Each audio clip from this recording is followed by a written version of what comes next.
একজন সাধারণ পূজারী, যার একমাত্র আকাঙ্ক্ষা ছিল মা কালীকে একবার জীবন্ত রূপে দেখা।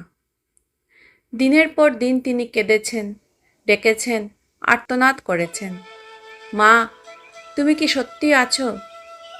অবশেষে একদিন দক্ষিণেশ্বরের নিস্তব্ধ মন্দিরে ঘটেছিল এমন এক অলৌকিক ঘটনা, যা আজও কোটি কোটি ভক্তকে বিস্মিত করে। মা কালী কি সত্যি তার হাতে নিবেদিত ভোগ গ্রহণ করেছিলেন? আসুন জেনে নিন শ্রীরামকৃষ্ণ পরমহংস দেবের জীবনের সেই অবিস্মরণীয় অলৌকিক ঘটনা। জয় ঠাকুর, জয় মা কালী, জয় মা শারদা।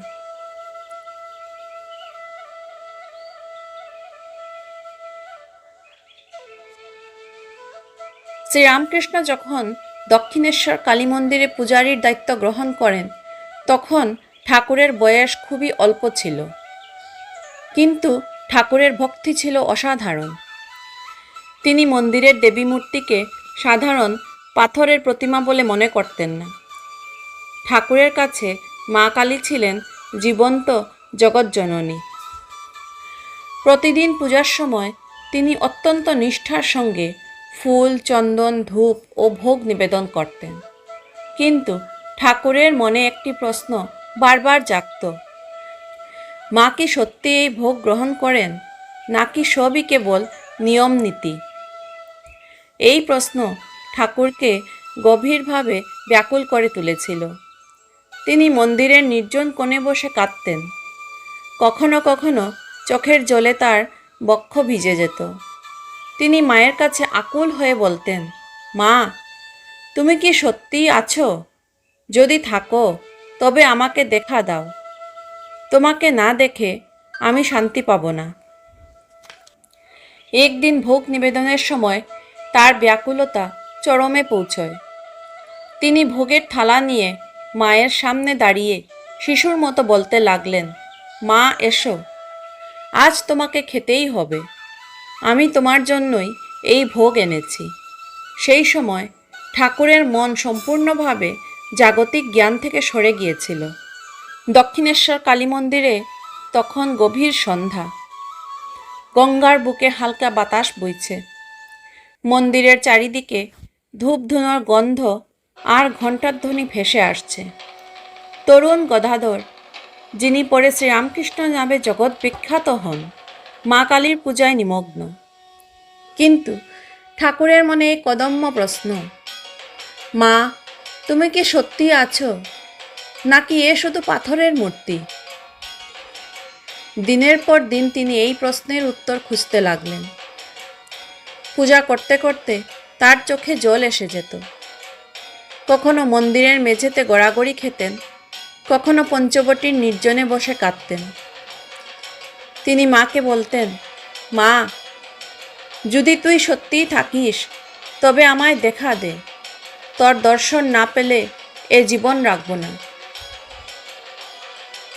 দিন গড়াতে লাগলো। ঠাকুরের ব্যাকুলতা এত বেড়ে গেল যে খাওয়া দাওয়া, ঘুম সব ভুলে গেলেন। একদিন ভোগ নিবেদনের সময় তিনি থালা ভর্তি ভাত, তরকারি, মিষ্টি নিয়ে মায়ের সামনে দাঁড়ালেন। ঠাকুরের চোখ অশ্রুতে ভরা। তিনি শিশুর মতো বললেন, মা আজ তোকে খেতেই হবে। আমি নিজে হাতে এনেছি। তুই না খেলে আমি বিশ্বাস করব কি করে যে তুই আছিস? হঠাৎ তিনি অনুভব করলেন মন্দিরের ভেতরে কপার্থিব জ্যোতি ছড়িয়ে পড়েছে। চারপাশের দেওয়াল, প্রদীপ, ধূপের ধোঁয়া সব যেন সেই আলোয় ভেসে যাচ্ছে। ঠাকুরের দৃষ্টি স্থির হয়ে গেল মা কালীর মুখের দিকে। তিনি দেখলেন মূর্তিটি আর নিছক মূর্তি নয়, মা যেন জীবন্ত হয়ে উঠেছেন। তার চোখ থেকে সোনালি কিরণ বেরিয়ে এসে ভোগের থালার উপর পড়ছে। শ্রীরামকৃষ্ণ বিস্ময়ে স্তব্ধ। তিনি দেখলেন সেই দিব্য জ্যোতি ভোগের সূক্ষ্ম অংশ গ্রহণ করছে, যেন মা নিজেই সন্তানের হাতে দেওয়া আহার গ্রহণ করছেন। ঠাকুরের শরীর কাঁপতে লাগল। চোখ বেয়ে অঝরে জল গড়িয়ে পড়ল।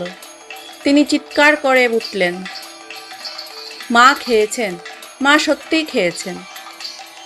সেই মুহূর্তে ঠাকুরের কাছে সমস্ত জগৎ হারিয়ে গেল।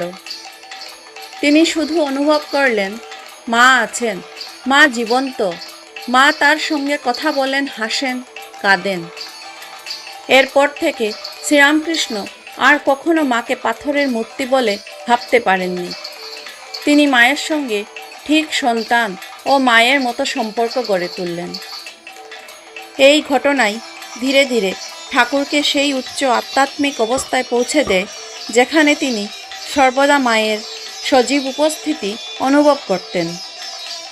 সেই সময় অনেকেই ঠাকুরের এই আচরণ বুঝে উঠতে না পেরে ঠাকুরকে পাগল বলতেন, কিন্তু ঠাকুরের অন্তরে যে দিব্য উপলব্ধি জেগেছিল তা ঠাকুরকে ক্রমশ গভীর আধ্যাত্মিক সাধনার পথে নিয়ে যায়। সেদিন থেকে ঠাকুরের কাছে মা কালী আর কোনো পাথরের মূর্তি রইলেন না, বরং একেবারে জীবন্ত প্রতিমা হয়ে উঠলেন। ঠাকুরের গভীর ভক্তি দেখে অনেকে ঠাকুরকে পাগল ভাবতে শুরু করল। এমন একদিনের কথা, শ্রীরামকৃষ্ণ মা কালীর কাছে ভোগ নিবেদন করতে বসেছেন। তিনি রোজই ঘন্টার পর ঘন্টা মায়ের সঙ্গে কথা বলতেন, যেন মা তার সামনে জীবন্ত বসে আছেন। হঠাৎ তিনি এমন একটি কাজ করলেন যা দেখে আশেপাশের মানুষজন ও পুরোহিতরা অবাক হয়ে গেলেন। তিনি মায়ের ভোগের প্রসাদের এক গ্রাস নিজে খেলেন ও আরেকটি গ্রাস তুলে ধরলেন মা কালীর মুখের দিকে, ঠিক যেন তিনি নিজের মাকে খাওয়াচ্ছেন। একটি ছোট্ট ছেলে যেভাবে নিজের মাকে খাওয়ায়, তিনি হাসতে হাসতে বলছিলেন, নে মা, তুইও খা, তোর কি খিদে পায়নি? এই দৃশ্য দেখে মন্দিরের অন্যান্য পুরোহিতরা খুবই রেগে গেলেন। তাদের মতে এটা ছিল বড় অপরাধ এবং অপবিত্রতার প্রতীক।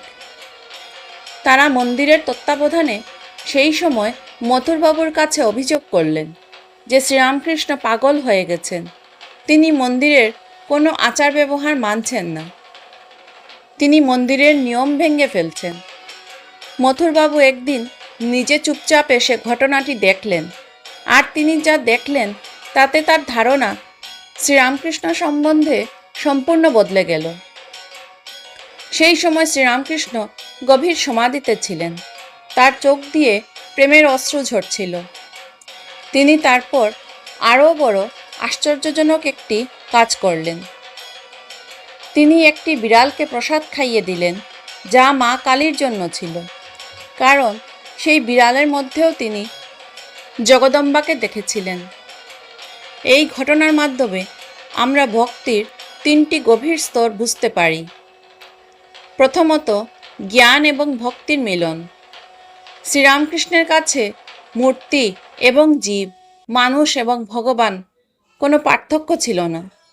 তিনি সব কিছুর মধ্যেই ঈশ্বরকে দেখতে পেতেন। দ্বিতীয়ত, শিশুসুলভ বালক ভাব।